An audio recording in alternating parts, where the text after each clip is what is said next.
Sud Radio, c'est excellent. Judith Belair, Olivier Daudet. Bienvenue à tous, salut Judith. Heureuse de vous retrouver, salut Olivier. C'est excellent.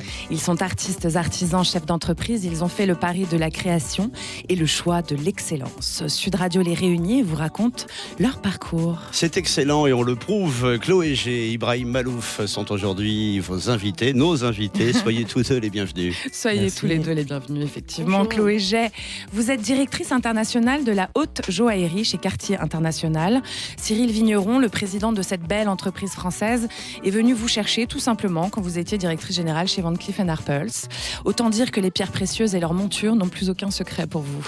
Vous êtes aux commandes, Chloé, de la chaîne des pièces uniques, du sur-mesure, des créations anciennes et des collections répétitives, des pièces qu'on connaît tous sans même les avoir portées. Elles sont iconiques.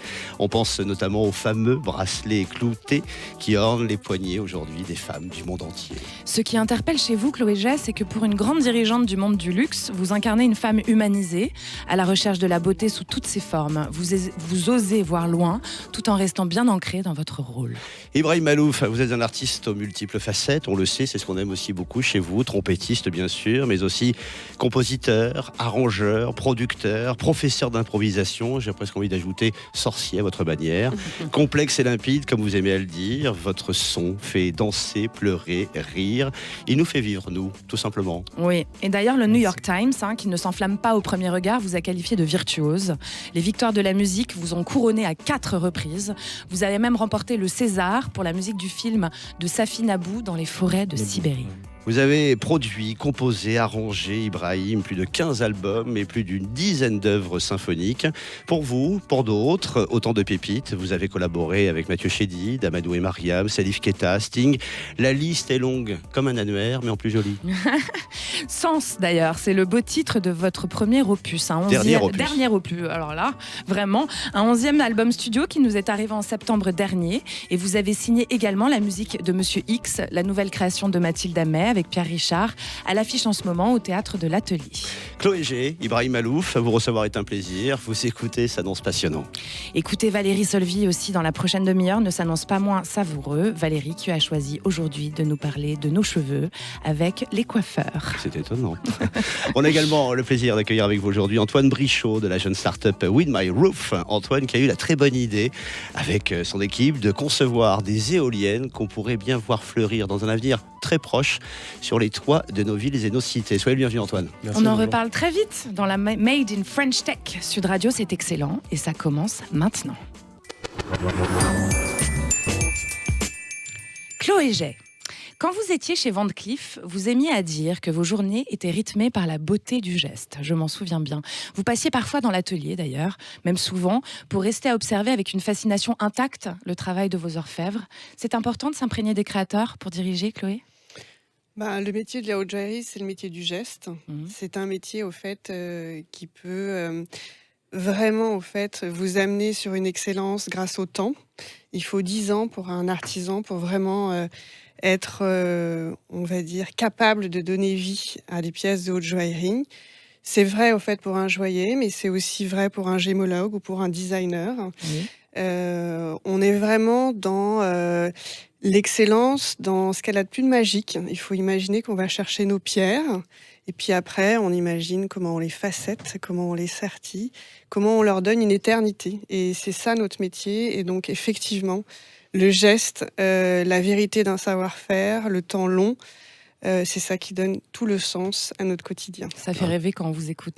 Oui, déjà, vous nous cueillez un peu. Je rebondis sur ce que vous disiez à l'instant, Chloé G. À leur manière, effectivement, ces artisans façonnent des pierres éternelles. Imaginez-vous parfois que ces bijoux magnifiques pourraient être encore portés dans 100 ans, voire 200 ans, plus encore? C'est la magie, au fait, de mon métier. J'ai la chance de pouvoir être invitée dans la vie des femmes quand tout va bien, pour célébrer, pour poser un moment dans une vie. Mais ce moment, au fait, il nous appartient plus. C'est le moment, au fait, qu'une femme a décidé vraiment de célébrer pour elle et pour l'avenir, parce que derrière une pièce de haute joaillerie, il y a toujours quand même l'idée d'un événement, mais surtout au fait d'un patrimoine, de constituer une vie, on va dire sertie par ces magnifiques pierres. Et derrière, au fait, l'idée de transmission est toujours importante. Et c'est aussi ce qui guide la création, puisqu'à aucun moment on est dans le registre de la mode, de l'éphémère, du superflu. On est dans le beau d'hier pour demain. Et c'est assez magnifique parce que moi, j'ai la chance de travailler aussi pour un petit segment qui est le segment tradition. Donc, c'est des pièces anciennes, quartier qu'on rachète pour les revendre. Et donc, du coup, on retrouve des créations qui sont quand même assez récentes et qui ont déjà, au fait, vécu leur propre vie. Voilà, et qui sont recherchées aussi par des amateurs qui sont assez sécurisés par l'idée qu'elles ont plu récemment et qu'elles continuent à plaire. Et on est là dans une chaîne pour permettre à cette maison de continuer à grandir au gré des envies et de la beauté de ce savoir-faire et de la magnificence de ces pierres, en fait. Wow. Voilà. Dites-moi, racontez-nous un peu, on a envie de savoir comment on crée une haute parure, une haute, je ne sais pas si ça se dit, une parure tout court, de haute joaillerie, comment on dit les choses, déjà, pour commencer on travaille beaucoup la parure. La parure, effectivement. donc. Dans une parure, au fait, on a forcément une pièce majeure qui est un collier. Mhm. Dans la haute joaillerie, au fait, on aime la transformabilité des pièces. Donc, un collier peut devenir une tiare ou un bracelet. Et puis, dans la parure, c'est l'idée de l'agrémenter, au fait, de motifs d'oreilles ou de bagues. Alors, on dit dans notre métier qu'un collier, c'est plutôt, au fait, une pièce qu'on vous offre, puisque c'est la personne qui aime vous voir la porter, alors qu'une femme s'offrira plus précisément un bracelet ou une bague, parce que c'est pour elle. C'est marrant elle parce qu'on a regarde au tendance à quotidien. penser que les hommes offrent les bagues d'habitude, mais non. Oui, mais en tout cas, les femmes aiment vraiment, au fait, choisir leur bague parce que, voilà, elles ont une relation au quotidien avec parce qu'elles cet les voient, objet. en fait. Exactement. Donc, on crée ces parures et après, il y a presque deux façons de créer. C'est assez simple. Parfois, c'est une pierre qui dicte sa vie, c'est-à-dire que c'est une rencontre unique avec une gemme qui est millionnaire en termes d'âge. Je sais pas si ça se dit pas, mais bon. En tout cas, voilà, c'est cette rencontre, cette pierre qui est source d'inspiration et on va lui créer, au fait, son environnement artistique d'une certaine façon. Et parfois, c'est peut-être plus compliqué, mais on est inspiré par un thème très fort et on va au fait vouloir lui donner vie via une création. Et la recherche de pierres est un art très délicat et de plus en plus long, puisque au fait c'est physique. Plus le temps avance, moins on trouve de pierres et plus il faut creuser un peu plus profond. Donc cette recherche-là est parfois plus compliquée. Chloé G, en quelques mots, on pourrait faire 2 heures sur cette question. Qu'est-ce que c'est le style à la française ? Je pense que, alors il est divers et varié. Je dirais que on a un savoir-faire à la française, plus qu'un style, puisque je pense que les maisons peuvent s'exprimer dans un discours plus figuratif ou au contraire, au fait, plus géométrique. Je pense que le savoir-faire français sur la joaillerie et particulièrement la haute joaillerie, c'est un savoir-faire connu et reconnu pour, au fait, vraiment ce sens de l'expertise, du détail, du volume et vraiment la capacité à avoir, au fait, transmis de génération, de main en main, fait, un patrimoine qui existe. Il faut savoir que il évolue selon les modes. Par exemple, dans les années 60, on aimait ces nœuds, au fait, qui symbolisaient un peu les rubans, les dentelles. Et aujourd'hui, ça serait quoi alors ? Ben là, on l'a un peu perdu. Ça va faire si demain, en fait, ça revenait à la mode, il faudrait réapprendre ce geste. Aujourd'hui, au fait, on est très guidé par la pierre. De plus en plus, la haute joaillerie dit la pierre, parce qu'il y a un appétit, au fait, parce qu'aujourd'hui aussi, c'est des pierres qui deviennent de plus en plus rares, avec certaines recherches de provenance. Et je pense que le goût français vient aussi dans la capacité à pouvoir se jouer de couleurs, de créativité, et de pas uniquement s'inscrire dans... on va dire ce qu'on appelle nous une grosseur, donc c'est pas très joli, mais en tout cas c'est des pierres majeures avec des caratages assez c'est plus lourds. joli quand même. Voilà. Et les pierres précieuses qu'on connaît, les 3 grandes, on a hein. la capacité nous vraiment de pouvoir jouer. Et typiquement Cartier, c'est une maison en fait qui aime la couleur, l'audace, et qui a été une des premières vraiment à pouvoir mixer comme ça de façon audacieuse les différentes gemmes. Merci Chloé. Restez avec nous. Hein. Oui. Je suis là. Autre histoire qu'on a eu envie de partager avec vous, celle d'une bonne idée qui commence déjà à prendre forme, l'idée d'une jeune start-up parisienne, Wind My Roof. C'est assez décoiffant et c'est la Made in French Tech sur Sud Radio. Sud Radio, c'est excellent. Made in French Tech. On les croise plus souvent à la campagne qu'en ville. Elles produisent de l'énergie de la façon la plus naturelle qui soit, à la seule force du vent, et ce sont des éoliennes. Et ce qui est nouveau, et c'est pour ça qu'on vous en parle aujourd'hui sur Sud Radio, dans cette excellence, c'est que dans un avenir proche, des éoliennes vont, qui sait, fleurir sur les toits de nos villes. Et c'est en tout cas la bonne idée, donc, une jeune start-up parisienne a développé, et qui est maintenant en passe d'aboutir. Wind My Roof, c'est son nom. Antoine Brichot, bonjour. Bonjour. Vous en êtes l'un des fondateurs. Des éoliennes sur le toit de nos immeubles, mais comment cette idée saugrenue vous est-elle venue ? Bien, on a regardé ce qui se faisait dans le paysage de la production d'électricité et on a regardé effectivement qu'il manquait une pièce maîtresse sur les bâtiments qui était l'utilisation du vent. Et ce qu'on a d'abord cherché à faire, c'est comprendre comment le vent se comportait autour de ces bâtiments et de voir où est-ce qu'on pouvait le récupérer et de quelle manière. Et donc partant de ça, on a identifié justement la meilleure zone pour récupérer le vent, qui est sur le bord des bâtiments, et on a mis au point la turbine qui permet de le faire le mieux possible. Et elles ressemblent à quoi ces éoliennes citadines ?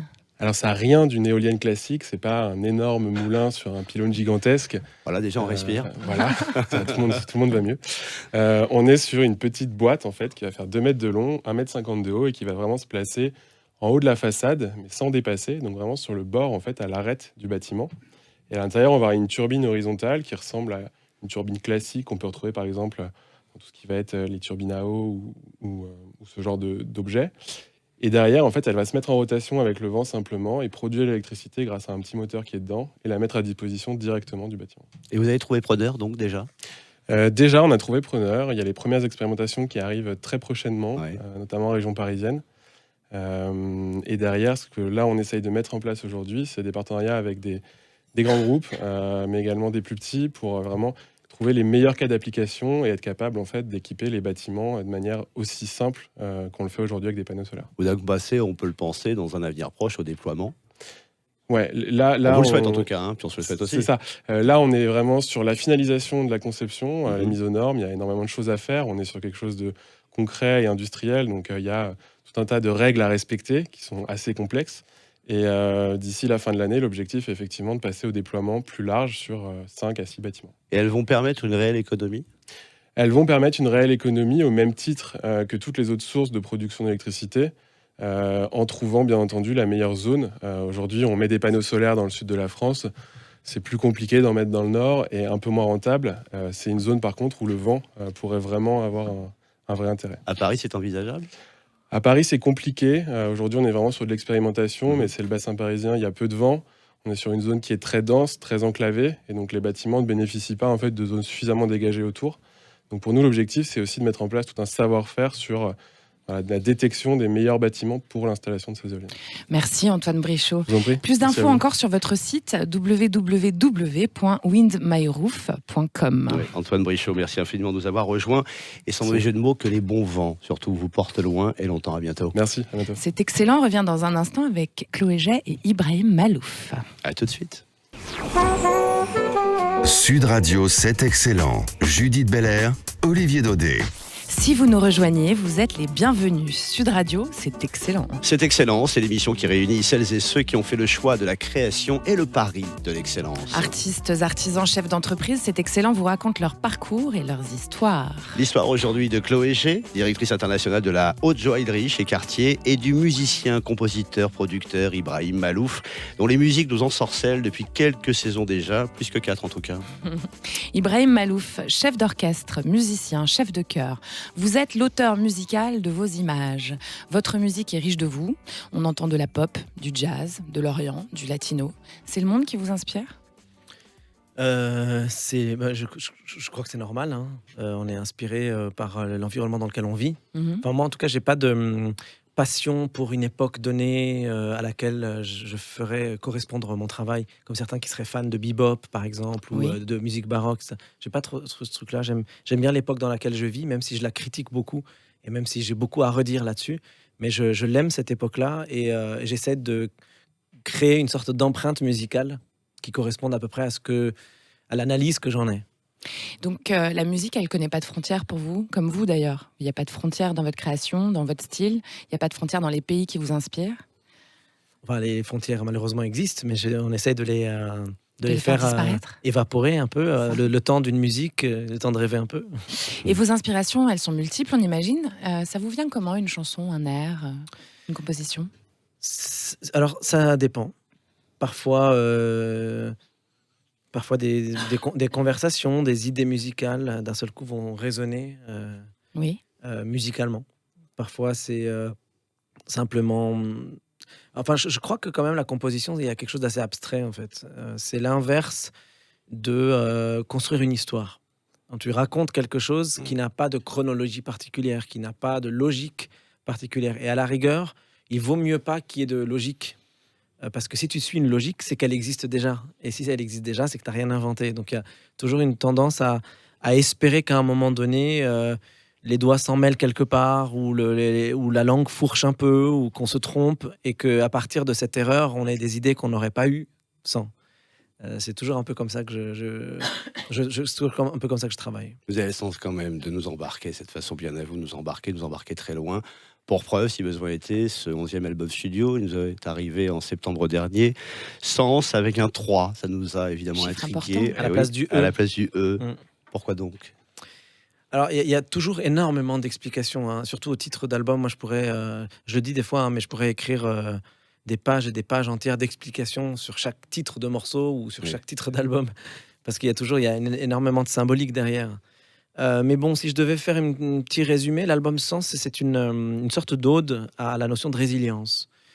Comment parfois on se sert de certaines difficultés de la vie pour en extraire quelque chose de positif. Et le 3, en l'occurrence, c'est parce que j'aime la notion de sens, mais dans les 3 significations que le mot a. Alors que pourtant, on les utilise jamais ensemble. C'est-à-dire que le sens de la direction, le sens de la signification et le sens des 5 sens, on les utilise jamais pour dire quelque chose de similaire.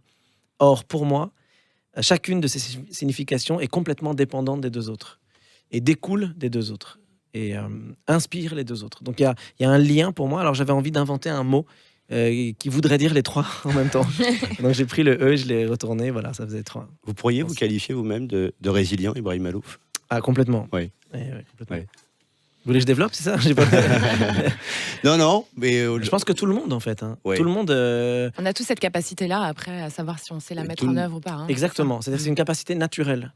C'est quelque chose que tous les enfants ont, par exemple, la résilience. La preuve en est, et je parle de ça, par exemple, dans un des titres qui s'appelle Happy Face, où on entend ma fille en train de rigoler, d'exploser de rire parce qu'elle n'arrive pas à marcher et qu'elle tombe. C'est au moment où elle était en train d'apprendre à marcher. Et d'ailleurs, on la voit dans le clip à un moment donné, parce que c'est une vidéo à la base.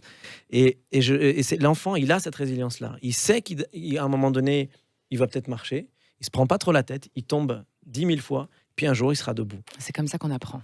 C'est comme ça qu'on apprend. Et si l'enfant est autant résilient, c'est parce qu'il ne se fixe pas forcément d'objectifs que les adultes ont. C'est-à-dire que les adultes savent l'importance. Si l'enfant ne marche pas, l'adulte sait que c'est grave, parce que ça veut dire qu'il n'aura pas une vie normale. Alors que l'enfant, lui, l'ignore complètement. Oui. Et donc, il a cette résilience permanente. Et c'est ça que j'essaye de garder, en tout cas, le plus longtemps possible. Ibrahim Malouf, vous êtes issu d'une famille de musiciens, une mère pianiste et un père, Nassim Malouf, grand trompettiste de formation classique, qui a su vous transmettre sa passion et que vous avez accompagné sur scène quand vous étiez enfant. Oui. Je vais vous poser une question presque saugrenue. C'est quoi le secret du virtuose? Vous êtes tombé dans la potion magique tout petit, c'est ça? D'abord, je ne pourrais pas répondre à cette question parce que ce serait un peu présomptueux. Mais je ne sais pas du tout ce que c'est la virtuosité. Pour moi, la virtuosité, c'est quand on touche les gens. Je reprends les mots du New York Times. Oui, mais je pense que je pense que la virtuosité, c'est quand on touche. C'est-à-dire quand ce qu'on a à dire est entendu. Oui. Quand notre parole est entendue. C'est une partie. Chose qui est extrêmement compliquée de nos jours, je trouve. Oui. Ne serait-ce que parce que les gens n'ont plus l'attention, n'ont plus forcément l'envie ou l'intérêt d'écouter ce que l'autre a à dire. C'est pour ça que vous avez un métier qui n'est pas facile. Réussir à capter l'attention des gens à une époque où ils ont juste 30 000 choses à faire en même temps. Donc en fait, je pense que l'artiste, il a de la même manière que les photographes, de la même manière certainement que les joailliers ou les personnes qui travaillent comme vous. C'est ce qu'on raconte dans cet excellent d'ailleurs. Voilà, et ben on a cette mission-là de réussir malgré la surenchère d'informations qui nous est offerte en permanence, de savoir avoir un minimum de discernement pour être capable de passer ne serait-ce qu'un mini message à un moment donné. Et si dans tout, par exemple, les gens qui sont en train de nous écouter maintenant, enfin qui vont nous écouter, à partir d'un moment, évidemment, ils vont être saturés par tout ce qu'on est en train de dire. Là, sur toute cette phrase-là, ou sur toute cette interview qu'on va faire ensemble, qui dure 1 heure au total avec les invités, s'ils arrivent à en garder une phrase ou 2 phrases, ce sera en fait énorme. Juste s'ils s'en rappellent. Oui. Ce serait déjà énorme. Et donc, pour moi, c'est ça la virtuosité, je crois. Et j'espère que j'y arrive. Voilà. En tout cas, ce qui est clair, c'est que chez vous, la virtuosité, elle n'écrase pas l'émotion. Voilà, vous n'êtes pas simplement virtuose. C'est pas simplement virtuose d'un point de vue technique. Ça passe toujours. Je pense que chaque chose a son temps. Il y a une époque où je cherchais la virtuosité pour la virtuosité. La démonstration. À l'époque où j'étais étudiant au Conservatoire de Paris. Technicité aussi. Technicité, j'ai passé ce qu'on appelle les concours internationaux. Oui. Donc, je cherchais cette excellence-là. Peut-être en me trompant parfois, mais je savais quelque part que c'était pas dans ça que j'allais faire ma vie. Mais j'ai cherché ça en me disant, il faut quand même que j'aille le plus loin possible dans cette démarche pour savoir vers où je veux aller en fait au final. Mais après, c'est vrai qu'à un moment où on fait le bilan, on se dit est-ce que c'est vraiment ça que j'ai envie de faire toute ma vie ou est-ce que j'ai quand même des choses à dire et voilà. Alors justement, de ce point de vue-là, lorsque vous créez pour les autres, le nombre de collaborations est extraordinaire. Et puis des artistes tellement différents les uns des autres. Mélodie Gardot, Monica Bellucci, même cet album hommage tenait à Dalida, de façon posthume, cette rencontre. La question, c'est ça, c'est est-ce que créer pour les autres, ce que créer pour les autres représente pour vous? Mais c'est un peu ce que j'étais en train d'essayer d'expliquer là. C'est-à-dire réussir à attirer l'attention, que les gens réussissent à être concentrés sur un message, sur une idée musicale, sur une émotion, mais décuplé, multiplié par 2, par 3, par 10, évidemment, parce que quand je travaille pour le cinéma, par exemple, je ne suis pas tout seul à avoir ce discours. Je participe au discours d'un réalisateur, des acteurs, du message global de l'histoire, du scénario. Donc, je participe à un ensemble. Et donc, plus on est nombreux et plus on est fort, enfin, plus le message peut passer, en fait. Donc, c'est pour ça d'ailleurs que j'adore le cinéma. Parce que je pense que le cinéma, c'est un travail d'équipe aussi. C'est un travail d'équipe. Tu es assis dans le ciné, tu sors pas en général quand tu es assis. Enfin, tu peux sortir si vraiment si le film n'est pas bien. Mais sinon, a priori, tu es assis, tu vas pas sortir, tu n'as pas ton téléphone, normalement. Voilà, et tu es concentré sur le message qui est en train d'être envoyé. Donc, tu es capté à 100%. Donc, c'est pour ça que je suis très, très touché par le ciné. Merci. On se régale avec vous deux aujourd'hui, Chloé et Ibrahim. Restez avec nous. Elle a le sens des belles manières. Valérie Solvy nous rejoint et va nous parler, je vous le disais, de coiffeur et de notre chevelure, n'est-ce pas, Olivier? Ça fait une belle jambe. Sud Radio, c'est excellent et c'est l'art et la manière. Sud Radio, c'est excellent, l'art et la manière. Je vais vous parler d'un sujet plus féminin, mais ça va sûrement plaire aux hommes. Jacques Desange est mort le 7 janvier dernier. Il exerçait un des plus beaux métiers du monde, coiffeur. Il a coiffé les stars et inventé un slogan génial au milieu des années 80. « Recoiffe-moi le moral ». On ne saurait mieux dire. Tous les coiffeurs le savent. S'occuper de la tête et des cheveux des dames, c'est s'occuper de leur être, de leur âme. C'est être fin psychologue autant que bon technicien. C'est un métier, un savoir-faire et une intelligence, et cela s'apprend. C'est de ce métier de coiffeur, mot hérité du latin coiffia et de l'ancien français coiffe, que j'aimerais vous parler aujourd'hui. Un peu d'histoire. Depuis l'Antiquité, les cheveux sont une préoccupation à la fois féminine et sociale. Au Moyen-Âge, les chambrières et les baigneuses et tuveuses faisaient office de coiffeurs. Elles appartenaient aux grandes maisons et n'exerçaient leur talent que sur les têtes nobles. Les premières traces écrites de la profession de coiffeur apparaissent à la fin du XIIIe siècle. Les coiffeurs, puis les perruquiers, au XVe siècle, sont alors des personnages importants. C'est au XIXe siècle que le coiffeur devient autonome en exerçant le métier de coiffeur à domicile. Mais le concept moderne du salon de coiffure voit le jour par l'intermédiaire de Martha Matilda Harper. 1857-1950. Avec $360 en poche, elle ouvre son premier salon de coiffure public. Le succès est tel qu'elle fonde une école qui portera son nom. Et le salon de coiffure entre dans la vie des femmes. Au fil des décennies, les techniques ont cessé de s'améliorer. Chaque coiffeur a son style. Coupe au rasoir ou au ciseau, ses marques, ses fournisseurs, teinture naturelle ou pas, chaque cliente possède ses habitudes et son coiffeur doit le connaître. Eau tiède ou eau chaude, après shampoing, silence ou bavardage, dos au miroir ou face à son image, de l'importance d'être fidèle à son coiffeur et à son salon. Quel que soit le quartier et le tarif, le rendez-vous au salon de coiffure est un rituel, un repère, un lieu social, un lieu de partage, où les femmes s'autorisent la parole libre, où elles se montrent plus à nu, les cheveux mouillés, sous une serviette. C'est un rendez-vous qui sauve notre tête et souvent notre morale. Une femme malheureuse ou simplement fatiguée l'est un peu moins lorsqu'elle se sait bien coiffée. L'ex-coiffeuse du studio, Lucia Hirashi, l'a compris. Depuis 2006, grâce à son association, Joséphine pour la beauté des femmes, elle permet aux plus démunis d'avoir accès au luxe d'une nouvelle coupe, d'une nouvelle teinture, d'une nouvelle tête, pour une somme symbolique allant de 1 à 3 euros. Le coiffeur soigne en redonnant confiance. Est-ce que cela ne devrait pas être remboursé par la sécurité sociale ? Merci Valérie et à la semaine prochaine. J'ai envie de dire vivement la semaine prochaine. C'est ça. C'est excellent, on revient dans un instant avec Chloé G de la Maison Cartier et le très sensuel Ibrahim Malouf. À tout de suite. Allez, comme sens, quoi. Sud Radio, c'est excellent. Judith Belair, Olivier Daudet. Vous écoutez Sud Radio et vous avez bien raison. C'est excellent. C'est le titre de l'émission. C'est excellent. C'est l'histoire de leur passion. L'histoire aujourd'hui de Chloé Jay, directrice internationale de la haute joaillerie chez Cartier, et du musicien génial Ibrahim Malouf. Chloé G. Cartier est une maison 100% française, un peu d'histoire, fondée par Louis-François Cartier en l'an de grâce 1847, dont la réputation s'est bâtie plus sérieusement sur son savoir-faire, un savoir-faire absolument incontournable, magnifique.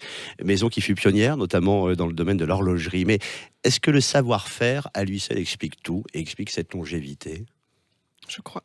Il n'y a pas un truc ? Est-ce que ça suffit seulement ? Est-ce que ça suffit pour passer le cap du siècle ? Alors moi, je vais vous parler plus essentiellement de la haute joaillerie. Quand même, c'est mon métier, mais c'est le cœur quand même de ce métier-là, puisqu'au fait, c'est là où on a une concentration en fait de facteurs majeurs, c'est-à-dire qu'on a une seule pièce qui doit trouver son client grâce à un vendeur dans un lieu à un moment de sa vie. Donc c'est un métier au fait d'ultra exigence. Et aujourd'hui, je pense que la force de Cartier, c'est ce temps, au fait, d'année en année, qui a construit cette histoire, qui a pu démontrer, au fait, que cette maison a séduit les plus grands. Elle séduira, au fait, dans les années à venir. Et surtout, au fait, elle est confortable parce que... elle accueille au fait les générations, elle fait partie de la vie des familles, elle vraiment accompagne des destins et on lui fait confiance. Et je pense que le temps, il égrène au fait une vérité, celle de l'expertise, du geste, de l'apprentissage. Et je pense que dans un monde un peu affolé, on en parlait tout à l'heure, où les choses vont très vite, où les infos au fait basculent du tragique à la comédie, être dans une maison de tempérance qui construit au fait sa vérité en donnant vie à de l'immortel, de l'éternel, c'est apaisant. Voilà, et ça crée du sens. On a envie de savoir la beauté, puis la beauté sous toutes ses formes, mais évidemment la beauté dans votre secteur. Est-ce que c'est pas impossible à faire découvrir aujourd'hui, sans un vrai sens du marketing? Cartier, c'est quand même une grande maison de marketing aussi. Oui, ça l'est. Après, aujourd'hui, dans le luxe, voire l'hyperluxe, il y a une compétition très importante. On se bataille les égéries, on se bataille les parts de marché, les likes sur Instagram, c'est sûr. Ah, vous aussi? Ah bah. On y est même tous, Cartier a priori, sur Insta se dispute les likes. Oui, je pense qu'au final, on est dans une très grande maison de luxe. Et Mm-hmm. aujourd'hui, au fait, quand on va dire, on dépasse un certain chiffre d'affaires ou de notoriété ou de dimension internationale, on est peu nombreux et il faut jouer des coudes. Après, rien ne sert mieux au fait que l'excellence, l'objet, la singularité, l'audace et d'une certaine façon la capacité à poser des icônes. Voilà. Et est-ce que c'était pas déjà le cas au 19e siècle finalement, cette idée-là? Parce que quand il a fondé sa maison, il a très vite fonctionné, le créateur. Ça a été un peu la oui, c'était une droite très vers les jolie histoire étoiles. de famille, mais à l'époque, il y avait énormément de maisons. Le design n'était pas forcément intégré. Vous aviez des joailliers, au fait, qui faisaient le tour des différentes maisons et qui proposaient leur création, voilà, vraiment finalisée. Et les maisons les achetaient pour les revendre. Donc le métier a énormément évolué. Aujourd'hui, tous nos designers sont internalisés, pardon. Internés, ça viendra. Pas tout de suite. Et puis voilà, on a des critères de sélection sur des pierres qui font que voilà, on a toute une recherche vraiment de la sélection des gemmes jusqu'à la création qui est très très très quartier. Et on parlait tout à l'heure aussi du cinéma comme une œuvre collective.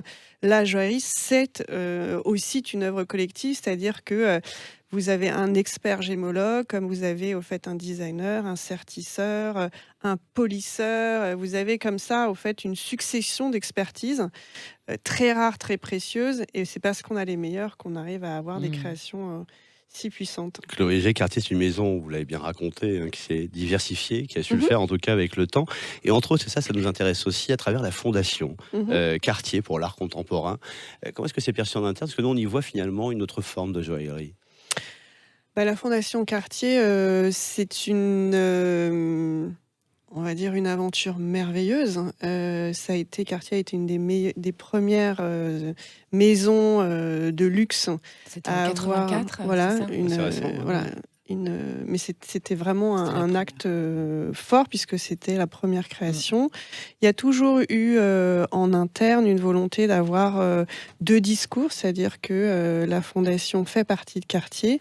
Forcément, mais elle vit, elle vibre et elle se développe au gré de ses propres envies, même au niveau international. Et vous le verrez, mais prochainement, il y a encore de très, très, très, très belles initiatives autour de la Fondation et sa capacité à se réinventer. Donc, il y a 3 petits points de suspension derrière cette jolie mission autour de la culture. Tant mieux.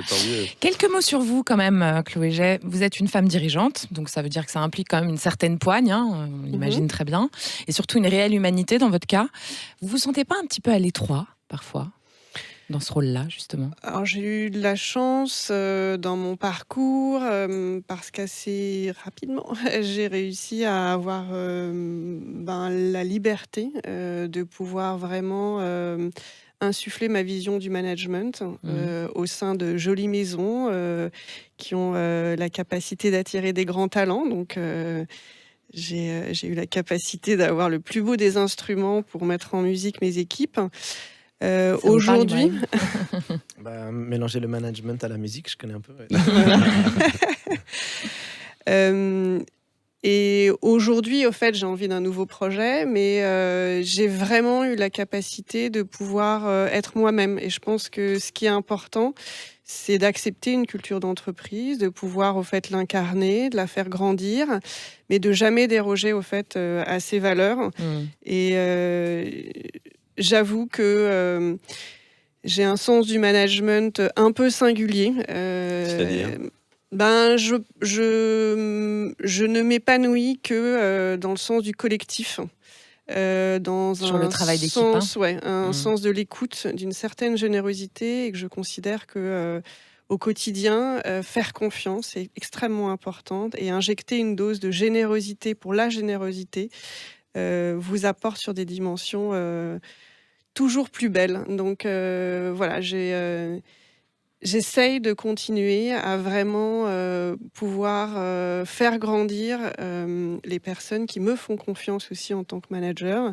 Et c'est assez merveilleux parce que derrière le management, il y a toute une facette vraiment autour de l'humain qui parfois, au fait, peut être complexe, mais qui est quand même tout ce qui donne du sel au quotidien. Et j'ai beaucoup de chance puisque je travaille pour des maisons qui savent sélectionner les meilleurs. Et quand je vous écoute, je me dis qu'il y a encore trop peu de femmes à occuper des fonctions managériales comme les vôtres. Alors chez Cartier, il y en a pas mal. C'est assez féminin. C'est assez féminin. Et j'ai toujours travaillé dans des secteurs très féminins, donc j'ai eu pas mal. J'ai eu pas mal de copines. Ça va. J'ai de la chance. Ouais. Qu'est-ce que c'est que cette histoire de château que vous allez rénover Oui, à Romans, sur Isère? j'aime bien les pierres. La donc, capitale du cuir. Ah oui, j'ai bien compris. Oui. chaussure. Ah, c'est pas les mêmes quand même. non, Faut aimer la pierre et le mortier. Voilà, c'est ça. En fait, une opportunité, une envie, un souffle, une rencontre. Voilà, je suis tombée amoureuse d'un château, effectivement, à Romans-sur-Isère. Et Là, c'est titre personnel. ben non, c'est professionnel. C'est en pour fait. Cartier Je suis vraiment dans une phase de transition qui fait que Cartier, voilà, Oui. je suis en train de quitter Cartier. Et je... Attention, scoop. Ah ouais. On me dit rien, Sur moi. Sud Radio. Faites un pot de départ. Et je suis en train effectivement de rénover un lieu. Et c'est un projet voilà, qui m'inspire d'autant plus que je le mène avec mon mari. Et je trouve ça En fabuleux. équipe encore. Vous m'épatez, voilà. vous nous épatez, Chloé. D'avoir la capacité de se réinventer, de tourner une page et de retrouver toujours au fait des valeurs et surtout Et une du envie. sens. Voilà. Ça vous parle aussi, ça, Ibrahim? Ouais. Oui, puis j'entends Chloé raconter la résilience. En fait. C'est ça, C'est-à-dire c'est que vous ça. nous avez parlé pendant presque une 3/4 d'heure, enfin non, une demi-heure de quelque chose que vous adoriez. Mm. Et vous venez de nous annoncer que vous allez arrêter pour faire autre chose que vous adorez aussi. Voilà. Ouais, c'est génial. J'adore cette émission, je vais l'écouter plus souvent. Autre histoire, ouais. Oui, donc, allons-y, autre ouais, histoire bien sûr. qu'on a eu envie Allez. de vous raconter, celle d'un musicien, un pianiste au doigt d'or. Il est actuellement en tournée partout en France. Sud Radio, c'est le talent de la semaine. Sud Radio, c'est excellent. Le talent, la stratégie de la semaine. Vous le connaissez sans doute, Ibrahim Malouf, ce pianiste. Un pianiste aussi talentueux qu'il est modeste, discret, sans bruit, sans buzz, sans tapage. Il trace sa route dans le métier depuis plus de 40 ans. Sa première fois sur une grande scène, c'était dans les années 70, en première partie de Johnny Hallyday, qu'il a d'ailleurs retrouvé lors de la tournée des Vieilles Canailles, avec notamment ce solo d'anthologie sur le pénitencier. Oui, Judith, un solo à l'orgue Hammond. Ce musicien hors pair, c'est Jean-Yves D'Angelo, c'est ce que vous alliez dire, Ibrahim. Un pianiste de très haute fidélité. Eddie Mitchell, Michel Jonas peuvent en témoigner. Il a été et il est encore de toutes leurs tournées. Il a accompagné les plus grands, Charles Aznavour, Julien Clerc, Florent Pagny, Patrick Bruel ou Jean-Jacques Goldman, et tellement d'autres, tous différents, tous si singuliers. Tous d'ailleurs l'ont appelé à les rejoindre. La boîte de jazz, Univers l'Uni, j'en oublie, j'ai pas le temps en plus, ses compositions, on les fredonne encore. Il compose d'ailleurs lui aussi pour la télévision, le cinéma, et il dit qu'il n'y est pour rien, il est juste, et je le cite, un transmetteur de son, de musique, d'émotion. Ouais. Jean-Yves D'Angelo est un incomparable et merveilleux passeur, et si on vous en parle, c'est que justement, il passe forcément chez vous ou pas loin. Et on le salue, Jean-Yves D'Angelo est actuellement effectivement en tournée, en piano-voix avec Michel Jonas. Je ne sais pas si vous avez eu l'occasion l'un ou l'autre de découvrir ce très beau moment, dialogue entre le piano et de Jean-Yves et la voix de Michel, c'est un moment absolument magique. Et dans une autre formule, Oui. avec le même Michel et l'ami de toujours Manu Katché, auteur du nouvel album de Jonas, et qu'ils ont mijoté tous les trois. Il s'intitule Le Méouge, le Rhône et la Durance, un album résolument excellent. Vous écoutez Sud Radio et vous avez bien choisi. C'est excellent, on revient dans un instant avec Chloé G de la Maison Cartier et Ibrahim Malouf. Même sans sa trompette, il est excellent. À lui. tout de suite. Sud Radio, c'est excellent. Judith Belair, Olivier Daudet. Si vous nous rejoignez sur Sud Radio, vous êtes évidemment les bienvenus. On a juste commencé sans vous. C'est excellent. C'est excellent et c'est l'histoire de leur passion, le partage de leur talent. Les talents aujourd'hui de Chloé G, directrice internationale de la haute joaillerie chez Cartier, et d'Ibrahim Malouf. Ibrahim Malouf, dont le dernier album, Sens, je ne l'ai pas assez dit, est toujours en vente libre. Ibrahim, vous avez signé aussi la musique de Monsieur X, la nouvelle création de Mathilde Amet avec Pierre Richard. J'ai découvert ce très beau spectacle, j'ai adoré. Et je me suis dit, avec d'autres, que ces trois-là se sont bien trouvés. Parlez-nous, Ibrahim, de cette autre belle rencontre avec Mathilda, justement. Déjà, Mathilda, il nous faudrait 1 heure, parce que c'est juste pour moi une femme qui a tout compris à ce que c'était à ce qu'était capable de donner la scène.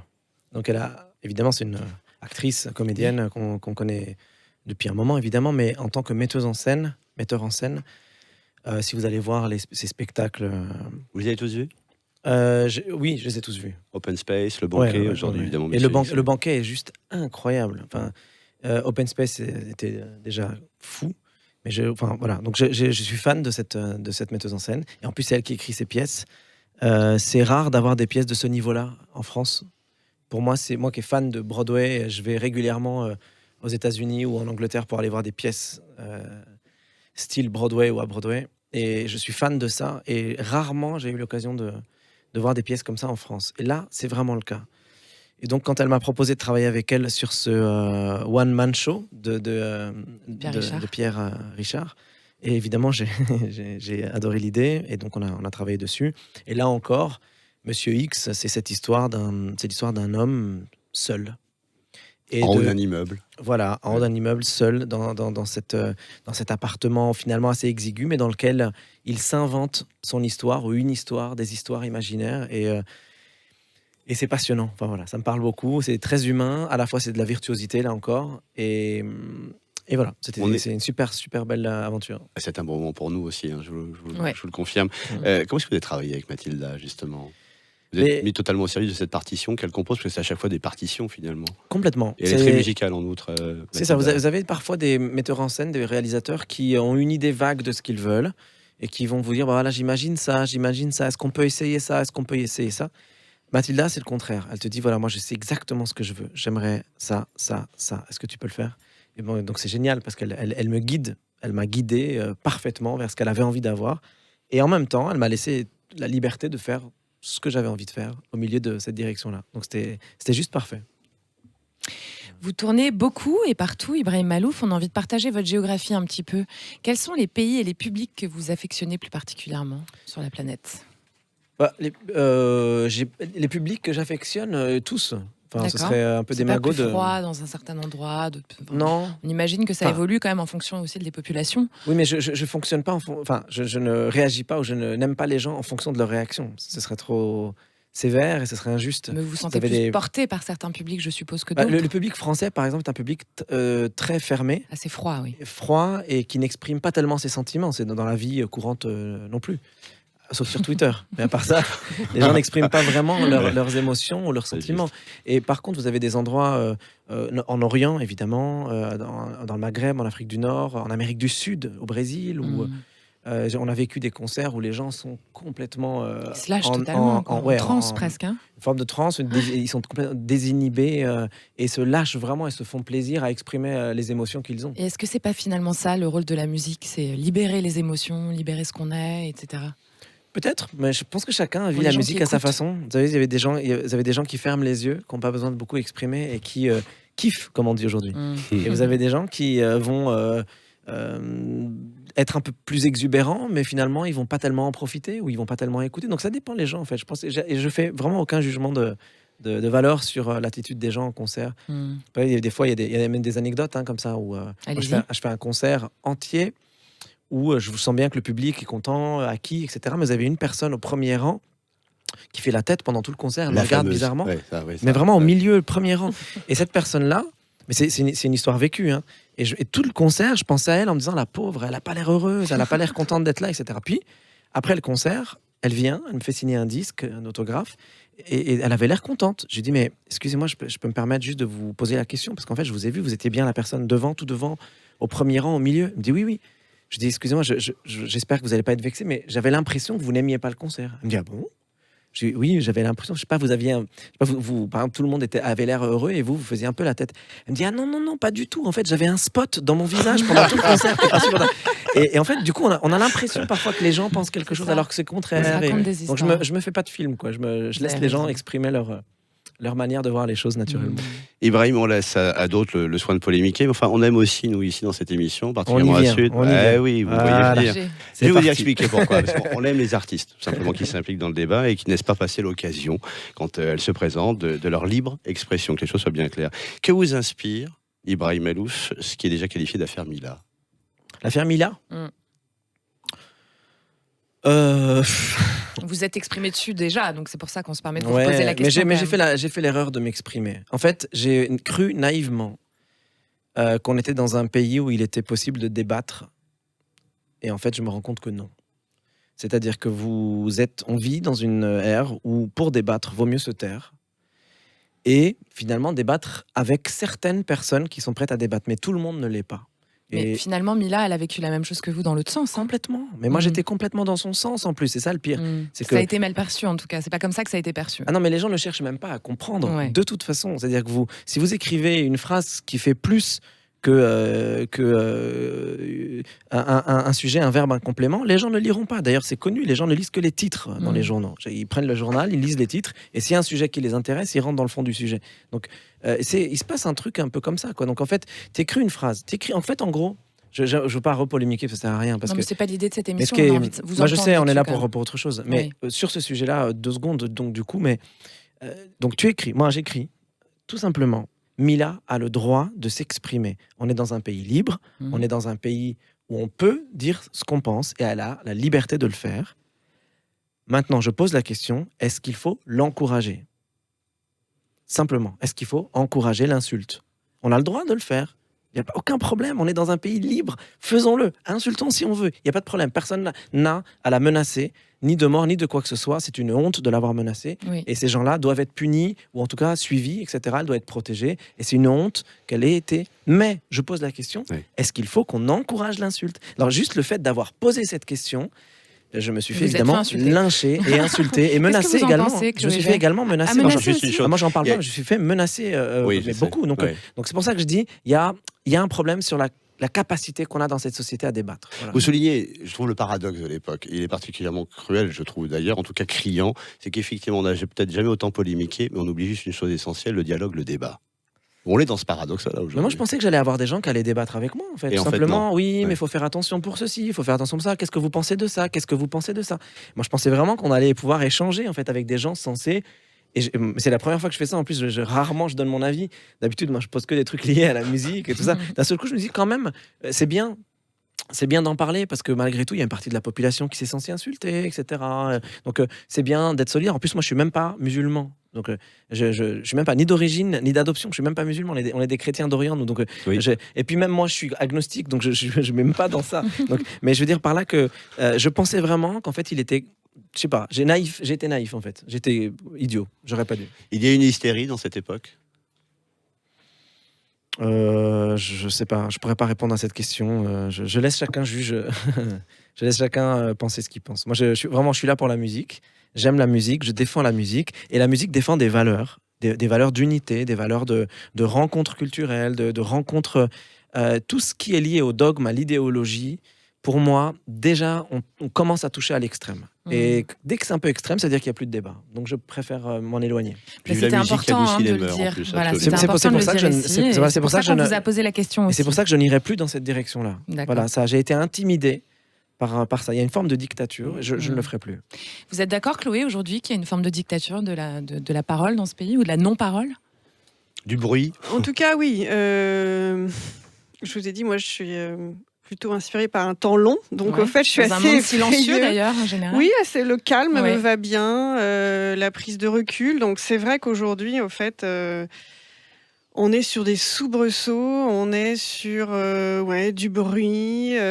C'est important de se poser, je pense, parce que derrière ça, on sent qu'il est difficile vraiment d'avoir une tempérance et un goût pour la réflexion profonde. Oui. Et ça, c'est un peu dommage. Voilà. Je pose une petite minute de méditation ensemble. Et pourquoi pas En tout cas, l'idée, c'était aussi comme on fait souvent ici, c'est de rapprocher deux mondes qui, a priori, ne se rencontrent pas et qui, finalement, ont le même discours. Vous parlez de travail d'équipe tous les deux, vous parlez d'excellence, vous parlez de tempérance, de résilience. Est-ce que vous êtes d'accord pour vous entendre sur le fait que, finalement, l'excellence française, quel que soit le secteur, c'est un discours qui correspond et c'est aussi dans les actes et dans la volonté de faire que ça fonctionne. Chloé ? Oui, moi, ce que j'aime bien aussi dans nos métiers, c'est que... on crée l'éternel une fois de plus. Une composition, elle est là et elle restera là et le temps ne l'effacera jamais. Comme au fait ces jolis caras qu'on peut porter autour du cou. Donc au fait nos actes, c'est l'acte du beau, c'est pouvoir créer du rêve et la capacité au fait aussi de réfléchir nos actes parce que ils nous survivront d'une certaine façon. Donc, Ibrahim. Oui, et je pense qu'aussi on a, en toute humilité, je ne veux pas du tout qu'on ait donné l'impression de vouloir absolument faire des leçons ou quoi, mais je crois qu'il y a quand même une petite mission à partir du moment où il y a une forme de notoriété. Et donc, encore une fois, je me répète là-dessus, mais j'ai fait l'erreur de vouloir la communiquer sur Twitter. C'était une grosse erreur. Mais par exemple, Twitter, parallèlement à ça, par exemple, il y a une démarche que j'ai initiée, et c'est pas du tout pour m'envoyer une fleur, mais c'est pour expliquer un peu, qui finalement vaut 10 000 tweets. Par exemple, j'ai eu envie de redonner vie à un moment d'excellence musicale classique française, qui était un moment qui représentait ce qu'était l'excellence de la musique classique à la française, qui était le concours Maurice André. Maurice André était un grand soliste qui a représenté le drapeau français dans le monde entier pendant plusieurs décennies. Il avait un concours, il y a eu 6 éditions, et depuis 14 ans, ce concours avait été abandonné. Et donc j'ai eu envie de refaire vivre ce concours. Et donc là, par exemple, en novembre 2020, pendant 4-5 jours, des trompettistes du monde entier vont venir en France, comme ça se faisait à l'époque du concours Maurice André, s'affronter lors d'une compétition qui ressemble un peu au championnat du monde de la trompette classique, à Paris, et se confronter face à un jury qui est à la fois français et international. Et c'est la France, c'est l'école française qui va décerner un prix, ou 3 prix en fait finalement, en premier, deuxième et troisième, à ces trompettistes qui viendront du monde entier. Et c'est une manière de remettre en avant le drapeau français dans le cadre de la musique classique française, chose qu'on avait oubliée parce qu'aujourd'hui, beaucoup de gens considèrent que parce que Maurice André n'est plus de ce monde, alors du coup, faut l'oublier. Pour moi, Maurice André, il faut le faire perdurer. Il faut le faire perdurer, c'est ça, de mettre en valeur l'excellence française aussi. C'est en novembre 2020, on en reparlera ensemble, Ibrahim. Avec plaisir. On prend date. Chloé Jay, Ibrahim Malouf, vous appartenez encore. Il vous arrive de lire, de voir, de découvrir. On va partager vos bonnes idées. Sud Radio, c'est toujours excellent et c'est le moment où on sort. Sud Radio, c'est excellent. L'instant culture. Chloé G, vos bonnes prescriptions. Qu'est-ce que vous avez envie de conseiller aux auditeurs et auditrices surtout de Sud Radio? Lecture, musique, cinoche, théâtre, expo. Alors, bijoux. Moi, j'ai une petite idée, au fait. J'ai un tout petit peu plus de temps en ce moment. Et si j'avais un truc vraiment à recommander, ça s'appelle un peu du yoga pour la tête. Mais en tout cas, au fait, c'est un moment très particulier. Je suis en train d'apprendre la broderie indienne. Ça s'appelle la broderie Zardozi, qui est l'art de broder l'or. Vous allez très bien dans votre château, je vous vois. Ouais, c'est ça, châtelaine en train de broder. Mais en tout cas, c'est magnifique. J'ai l'impression, au fait, d'être virtuose à mon tour. J'ai mon grand métier, au fait, à broder. Je me mets un peu de musique. Je me décontracte, au fait, les mains, parce qu'il faut être très détendu. Et je me mets, au fait, à broder. Et ça peut paraître un peu ringard, mais pas du tout. C'est aussi tout l'art et la culture, au fait, de l'art mongol, en Inde.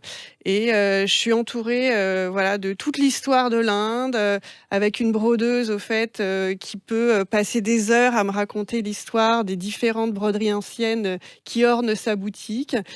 Viennent certains académiciens qui se font faire, au fait, leurs tenues brodées pour avoir les tenues sur mesure. C'est un petit coin du monde dans Paris, comme ça, et j'apprends la broderie indienne dans ce coin de paradis. Le yoga de la tête avec Chloé Jay. Ouais, c'est ça, et c'est vraiment pas mal. Ibrahim, une autre forme de yoga avec vous?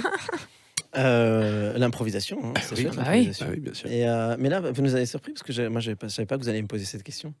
Mais non, j'ai vu un concert il n'y a pas très longtemps d'une pianiste italienne. Je ne sais pas si vous l'avez déjà interviewée, qui s'appelle Vanessa Benelli Mosel. Non. Elle a fait un album autour de Ravel qui est extraordinaire. Donc, j'ai envie de vous dire, allez découvrir parce que c'est vraiment, vraiment très, très chouette. Moi, je peux conseiller un album. A priori. Du droit, madame.